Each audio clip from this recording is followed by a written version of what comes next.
Hello everyone, welcome to success with Rai academy. 11 जुलाई 2021 के दैनिक जागरण के राष्ट्रीय संस्करण को आज हम डिस्कस करेंगे। तो चलिए स्टार्ट करते हैं। जो मेन हेडिंग बनाई गई है वो है इतिहास के पन्नों से खत्म किए जाएंगे भ्रामक बिंदु। अब ये भ्रामक बिंदु क्या होंगे? जैसे कि हिस्ट्री चैप्टर में कई ऐसे नाम हैं जिनकी चर्चा नहीं की गई है या चर्चा की भी गई है तो बहुत कम तौर पर की गई है। अब जो सिलेबस आएगा उसमें इतिहास को और कह सकते हैं जानकारी के साथ प्रस्तुत करने की बात इसमें बताई जा रही है। जो शिक्षा मंत्रालय से जुड़ी संसद की स्थायी समिति है उसने जो सभी भ्रामक और गैर ऐतिहासिक तथ्य को हटाए जाने के लिए सिफारिश दी है। साथ ही जनता से भी या फिर आम लोगों से या शिक्षकों से, छात्रों से 15 जुलाई 2021 तक सुझाव मांगे गए हैं और ये सुझाव इस एड्रेस पर दिए जा सकते हैं। शिक्षा मंत्रालय से जुड़ी संसदीय समिति ने स्कूली पाठ्यक्रम के तथ्यों और रूपरेखा को लेकर देश भर के शिक्षाविदों और छात्रों से सुझाव मांगे हैं। राष्ट्रीय शिक्षा नीति के तहत तैयार हो रहे नए पाठ्यक्रम से पहले समिति ने उठाए कदम हैं और लंबे समय से इतिहास के भ्रामक तथ्यों को हटाने की वकालत की गई है। अब वर्तमान में मध्यकालीन इतिहास ज़्यादा पढ़ाया जाता है। तो ये समिति का मानना है कि मौजूदा समय में स्कूलों में जो इतिहास पढ़ाया जा रहा है उसमें ढेर सारे भ्रामक और गैर ऐतिहासिक बिंदु शामिल हैं। ऐसे में इन्हें पहचान करके उसको हटाया जाना जरूरी है। फिलहाल में इनमें से जो प्रमुख नाम हैं उनमें से वीर सावरकर, रानी लक्ष्मीबाई, शहीद भगत सिंह आदि शामिल हैं जिनके बारे में भ्रामक स्थितियां बताई जाती हैं। वर्तमान में उनके कुछ पहलुओं को तोड़ मड़ोड़ कर पेश किया जाता है। इसके साथ ही रानी झलकारी बाई और स्वतंत्रता आंदोलन में रानी लक्ष्मीबाई जैसी भूमिका निभाने वाली नागालैंड की रानी गाइदिन्यूल की भी हैं जिनकी कोई जिक्र ही नहीं है इतिहास में या फिर बिल्कुल कम मिलता है। संसद की स्थायी समिति के मौजूदा अध्यक्ष भाजपा के वरिष्ठ नेता और राज्यसभा सदस्य डॉक्टर विनय सहस्त्रबुद्धे ने हाल ही में उनकी अगुवाई वाली इस समिति ने बच्चों को पढ़ाने के लिए ग्राम पंचायतों में टेलीविजन लगाने का भी सुझाव दिया था। अब किन बिंदुओं पर रहेगा फोकस ये जरूर देख लीजिए कि पाठ्यक्रम से राष्ट्रीय नायकों के बारे में गैर ऐतिहासिक और भ्रामक बिंदुओं के संदर्भों को हटाया जाएगा। भारतीय इतिहास के सभी कालखंडों के लिए समान या आनुपातिक संदर्भ सुनिश्चित किए जाएंगे। गार्गी, मैत्रेयी, रानी लक्ष्मीबाई, रानी चंपा चांद बीवी, झलकारी बाई जैसे शासकों और महान ऐतिहासिक महिला नायकों की भूमिका पर प्रकाश डाला जाएगा। नेक्स्ट है कश्मीर में आतंकियों के 11 मददगार बर्खास्त। हुआ क्या था कि कुछ सरकारी कर्मचारी भी थे जो कहीं ना कहीं से कश्मीर के आतंकवादियों को मदद दे रहे थे और इसमें जो आतंकी सरगना सहालुद्दीन के 2 बेटे भी शामिल थे। इसमें अधिकारियों ने पाया कि कर्मचारियों की संख्या जो इसमें लिप्त हैं वो अधिकारियों सहित और कर्मचारी दोनों को मिलाकर 17 हो गई है। इनमें से एक पुलिस उपाधीक्षक यानी कि डीएसपी रैंक के अधिकारी के अलावा एक प्रथम श्रेणी का मजिस्ट्रेट और एक असिस्टेंट प्रोफेसर भी शामिल हैं। आप समझ सकते हैं कि कितनी बड़ी पोस्ट वाले इसमें लोग जुड़े हुए हैं। जम्मू कश्मीर प्रशासन ने सरकारी तंत्र में घुसे आतंकवादियों और उनके मददगारों के खिलाफ एक बड़ा अभियान चला रखा है और सख्त कदम उठाना शुरू किया है। ये देखिए कब से शुरुआत हुई है इसकी, जब से आप कह सकते हैं कि जम्मू कश्मीर के उपराज्यपाल मनोज सिन्हा बने हैं। जब से उन्होंने कमान संभाली है इस तरफ उन्होंने काफ़ी फोकस किया है कि कौन से सरकारी तंत्र आतंकवादियों से जुड़े हुए हैं, यानी सरकारी तंत्र के कौन से विभाग। फिर उसमें पाया गया है 17 लोगों को अब उन्हें बर्खास्त किया जाएगा। और हटाए गए कर्मचारियों में कुपवाड़ा आईटीआई का एक चपरासी भी शामिल है। वह लश्कर तोयबा का ओवरग्राउंड वर्कर था और आतंकवादियों के लिए ठिकानों का बंदोबस्त करने के अलावा उन तक सुरक्षा बलों की गतिविधियों की खबरें भी पहुंचाता था। तो आप समझ सकते हैं कि किस हद तक पैठ है आतंकवादियों की। नेक्स्ट है तालिबान के कब्जे वाले क्षेत्रों में महिलाओं पर लगी पाबंदी।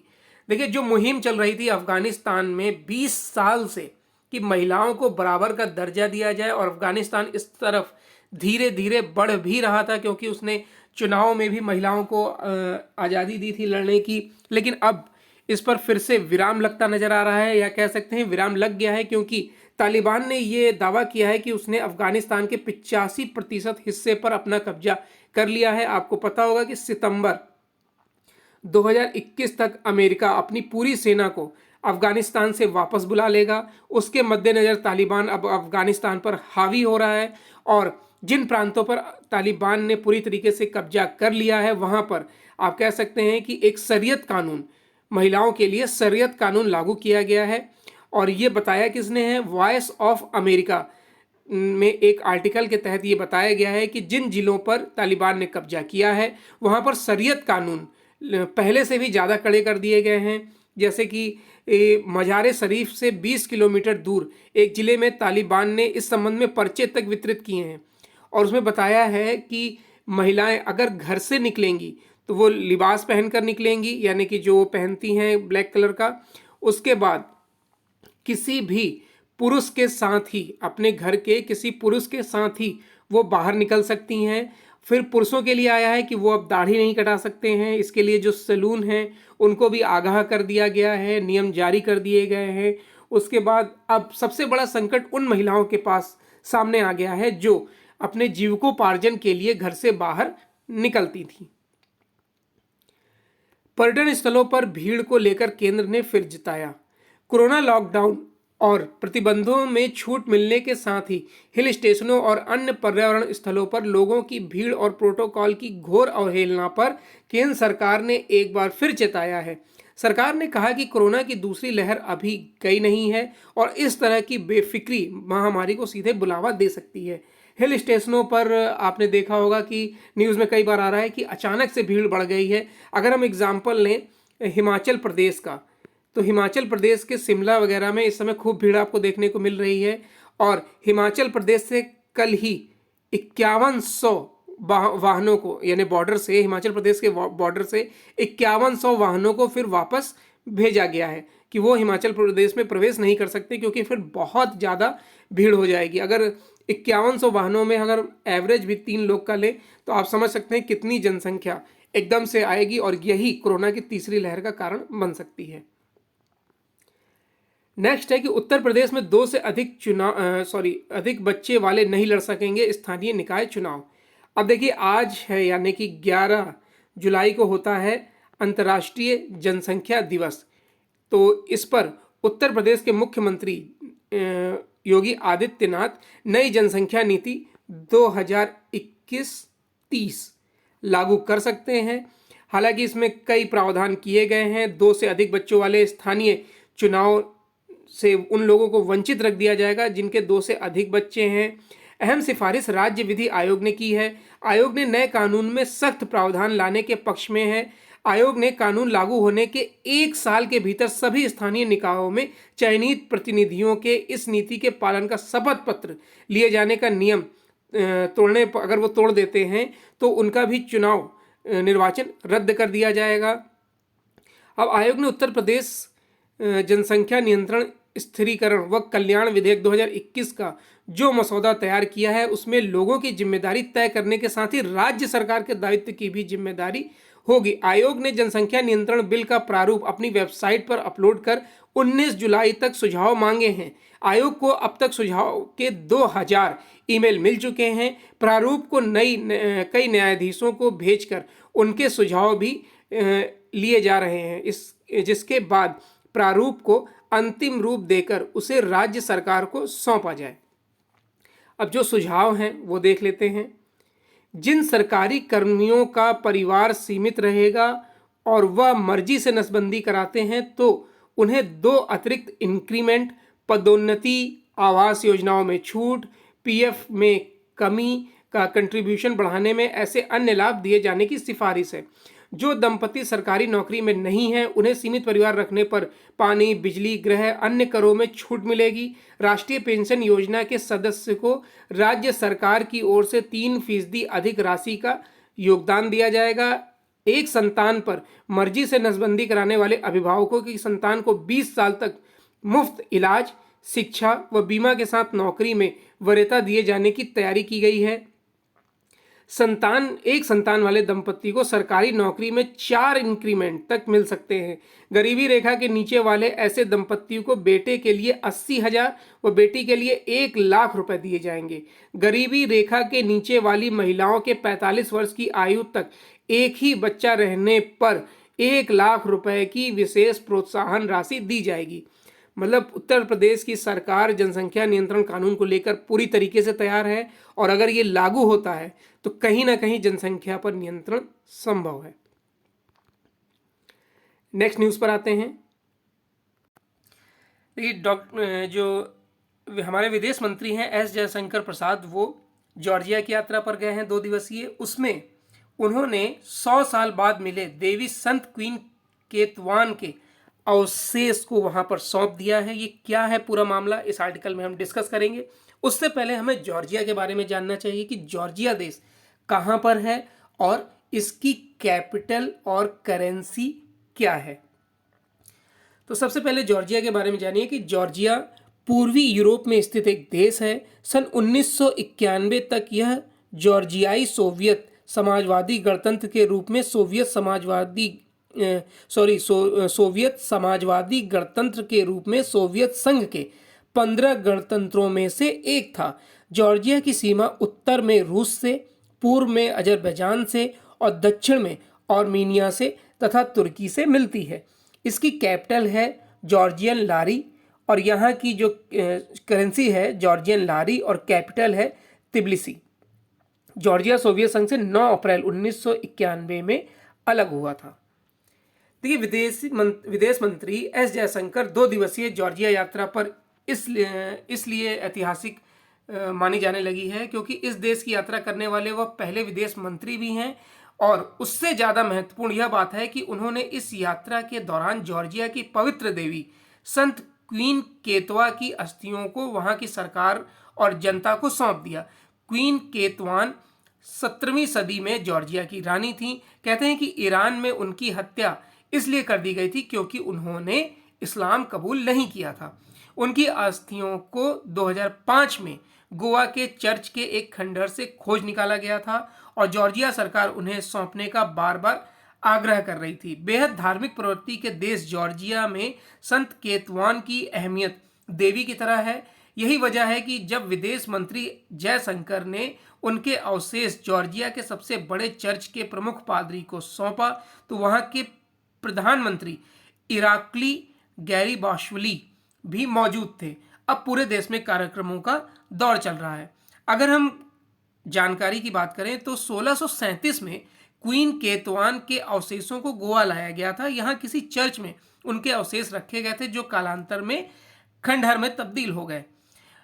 क्वीन केतवान के कुछ अनुयायी उनके अवशेष छिपाकर समुद्री रास्ते से भारत लेकर आए थे। बाद में पुर्तगाली कागजातों के आधार पर 2005 में उस चर्च की खोज की गई जहां क्वीन केतवान के अवशेष मिले हैं। भारतीय पुरातत्व सर्वेक्षण के आदेश पर CSIR ने उन अवशेषों की DNA जांच की और सत्यता को प्रमाणित किया। अगर हम इतिहास की बात करें तो जॉर्जिया सरकार की मांग पर भारतीय पुरातत्व सर्वेक्षण की टीम ने खोजबीन शुरू की थी और 2005 में इस गिरजाघर को खोज निकाला था। उत्खनन में 3 बॉक्स मिले थे, सभी में अवशेष थे। इन्हें नाम दिए गए थे QKT1, QKT2 और QKT3। इसमें महारानी के अवशेष का पता लगाने की जिम्मेदारी डॉक्टर लालजी सिंह और नीरज राय को दी गई थी। देखिए, ईरान के शासक ने, ईरान का जो पुराना नाम फारस था, के शासक शाह अब्बास ने 1614 में जॉर्जिया पर आक्रमण किया और बेहद खूबसूरत महारानी केतवान का अपहरण कर अपने देश ले आया था।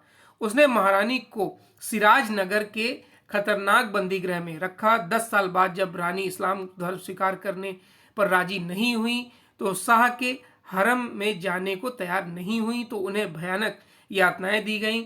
22 सितंबर 1624 को उनकी मौत हो गई। उन्हें वहीं दफना दिया गया। 1637 में महारानी के 2 अनुयायी बेस बदलकर भारत से ईरान पहुंचे और अस्थियों को लेकर गोवा आ गए थे। नेक्स्ट है रणनीतिक रिश्ते मजबूत करेंगे भारत वियतनाम। तो सबसे पहले हमें वियतनाम देश के बारे में जानना चाहिए। देखिए, वियतनाम जो है वो दक्षिण पूर्व एशिया के हिंद चीन प्रायद्वीप में पूर्वी भाग में स्थित एक देश है।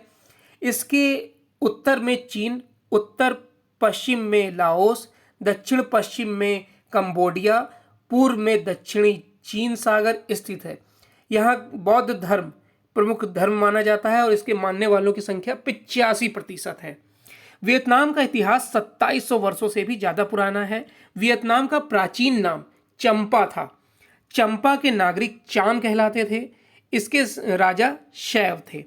अगर हम यहाँ की करेंसी की बात करें तो यहाँ की करेंसी है वियतनाम की डोंग और कैपिटल है हनोई और प्रधानमंत्री हैं फॉम मिन चिन, जिन्हें आप इस पिक में देख रहे हैं।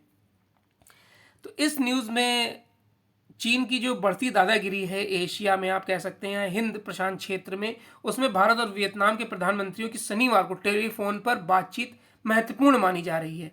प्रधानमंत्री ने वियतनाम के रुख का स्वागत किया है और वह भारत की तरह ही हिंद महासागर क्षेत्र को सभी पक्षों के लिए खुला, शांतिप्रिय और कानूनी सम्मत बनाने की बात करते हैं।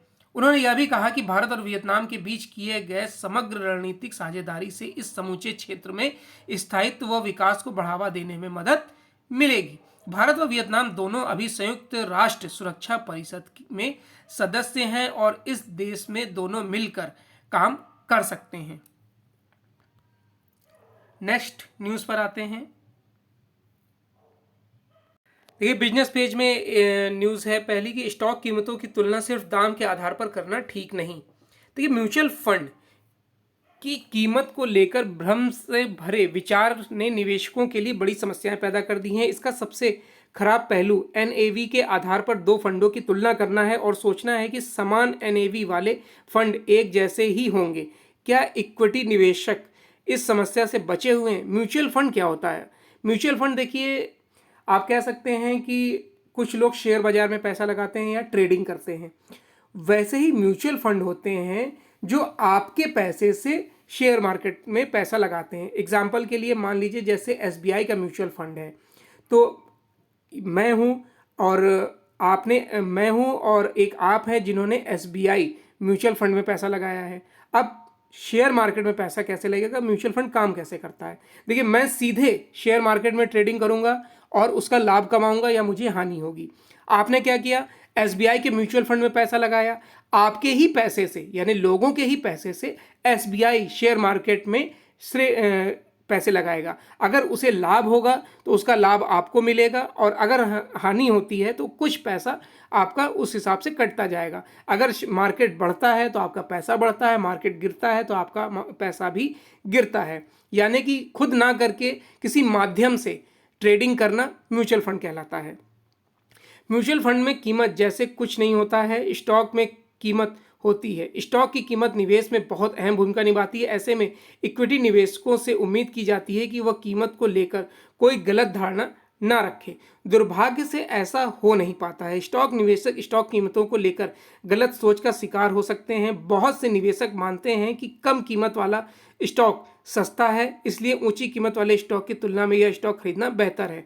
यह सही है कि स्टॉक की कम कीमत इसे खरीदने का और ऊंची कीमत स्टॉक न खरीदने या बेचने का वैध कारण है।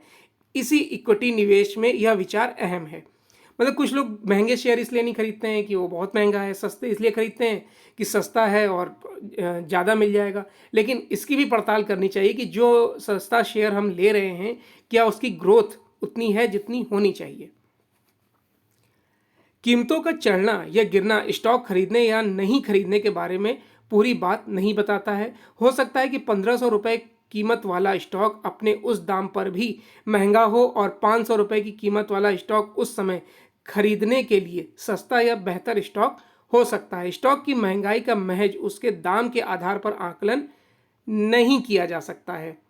म्यूचुअल फंड के मामले में जो गलत सोच को फंड बेचने वालों ने बढ़ावा दिया है। वर्षों से निवेशकों को नए फंड सिर्फ यह कहकर बेचे जा रहे हैं कि अमुक फंड महज 10 रुपये में उपलब्ध है, इसलिए यह सस्ता है।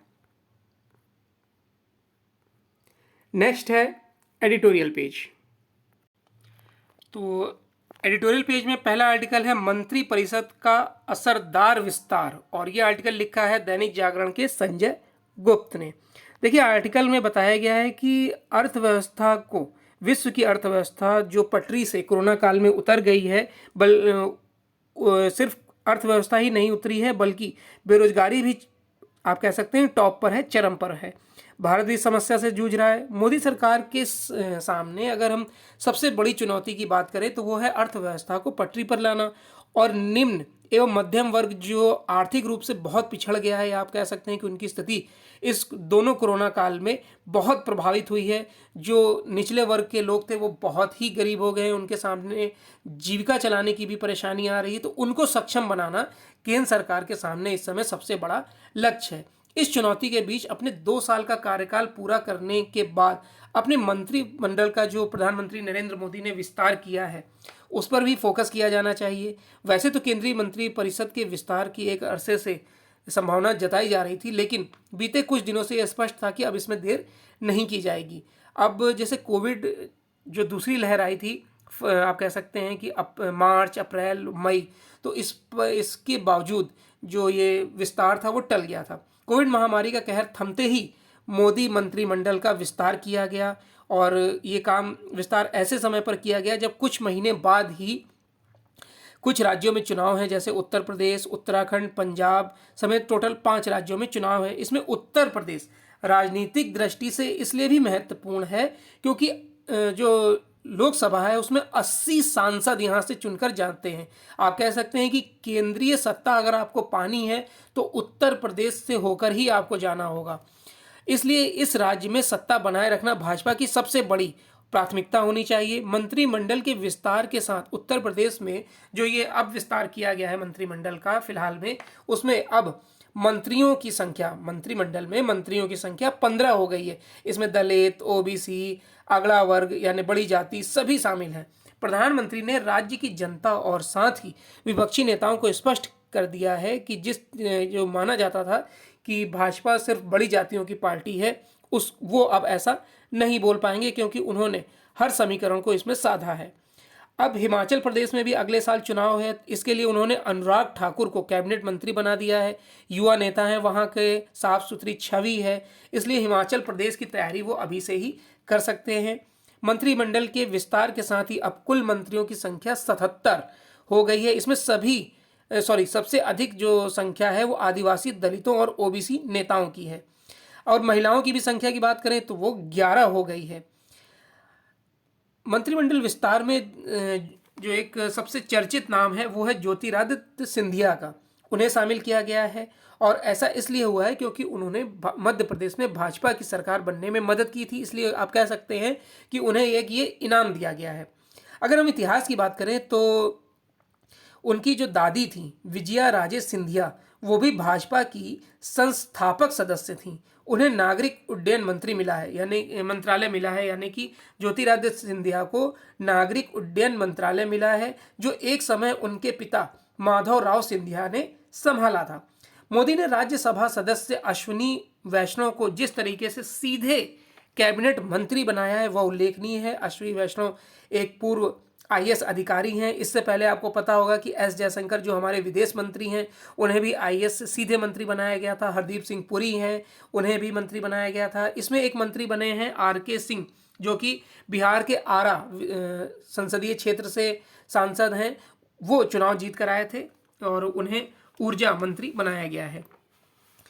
मंत्रिमंडल के विस्तार के साथ इसमें फेरबदल भी हुए हैं जो काफ़ी चौंकाने वाले हैं। दिग्गज नेताओं को इस्तीफा देने के लिए मजबूर किया गया, या जो भी अंदरूनी बात हो। इसमें बड़े नाम हैं रविशंकर प्रसाद, प्रकाश जावड़ेकर, रमेश पोखरियाल निशंक, डॉक्टर हर्षवर्धन, ऐसे कई नाम हैं। देखिए, सबसे अगर चौंकाने वाला नाम है जिनसे इस्तीफा लिया गया है वो है रविशंकर प्रसाद का, जिनके पास 3 मंत्रालय थे। कानून और आईटी मंत्रालय के साथ साथ संचार मंत्रालय भी वो संभाल रहे थे। हालांकि रविशंकर प्रसाद अच्छा काम कर रहे थे, आईटी एक्ट को वो काफ़ी सख्ती से लागू करवा रहे थे। इसके लिए ट्विटर से उन्होंने कई बार बात करी, ट्विटर को कानूनी तौर पर और सरकारी दबाव में बाध्य किया कि वो आईटी कानून को माने। इसलिए उनका हटना आप कह सकते हैं कि वाकई में थोड़ा सा हैरान करने वाला था। अब रही बात जो हमारे स्वास्थ्य मंत्री थे डॉक्टर हर्षवर्धन, उनका हटना या उनका इस्तीफा देना इसलिए भी स्वाभाविक था क्योंकि दूसरी लहर में, पहली लहर आने के बाद दूसरी लहर में उनकी जो कमियां थी स्वास्थ्य मंत्रालय की वो खुलकर सामने आई। वो ना कोई व्यवस्था कर पाए दूसरी लहर से बचने की, ना कोई उनके पास ठोस रोड मैप था। इसलिए पूरी जिम्मेदारी उनकी जाती है क्योंकि वो स्वास्थ्य मंत्री थे। चूंकि मंत्री परिषद के विस्तार में कई वरिष्ठ मंत्रियों को दरकिनार भी किया गया, इसलिए प्रधानमंत्री अब अपेक्षाकृत एक युवा टीम का नेतृत्व करते दिख रहे हैं। चुनौती भरी परिस्थिति में नए चेहरे को आगे करके प्रधानमंत्री मोदी ने यह संदेश दिया है कि भाजपा भविष्य की सोचती है। मंत्रिपरिषद में शामिल लोगों के लिए इससे बेहतर और कुछ नहीं हो सकता कि उन्हें मोदी के नेतृत्व में सीखने और काम करने का मौका मिले, जो आज के दिन सबसे महत्वपूर्ण राजनीतिक सूझबूझ वाली शख्सियत है। दूसरा आर्टिकल है कहीं दीप जले कहीं दिल। देखिए, कुछ लोग को मंत्रिमंडल में जगह मिली, कुछ लोग को नहीं मिली, तो इसमें हास्य व्यंग करते हुए ये आर्टिकल लिखा गया, इसे हम डिस्कस नहीं करेंगे। फिर तीसरा आर्टिकल है चीन को जवाब। वियतनाम के नए प्रधानमंत्री को जीत की बधाई देते हुए प्रधानमंत्री ने जो बात करी है और हिंद प्रशांत क्षेत्र पर जो चर्चा की गई है उसमें चीन को जवाब दिया गया है। हालांकि इसको हमने डिस्कस कर लिया है, इस आर्टिकल को भी डिस्कस नहीं करेंगे। नेक्स्ट न्यूज़ है, ब्रिटेन में गहराता जा रहा है कोरोना के डेल्टा वेरिएंट का कहर। ब्रिटेन में कोरोना के डेल्टा वेरिएंट का कहर गहराता जा रहा है। देश भर में एक हफ्ते में इस वेरिएंट के 54,268 नए मामले बढ़ गए हैं। यह बढ़ोतरी इससे पहले वाले हफ्ते के मुकाबले 32% ज़्यादा है। इस बीच दैनिक मामलों में रिकॉर्ड वृद्धि दर्ज की गई है। बीते 24 घंटे में 35,707 नए संक्रमित मिले हैं। 22 जनवरी के बाद पहली बार एक दिन में इतने संक्रमित पाए गए हैं।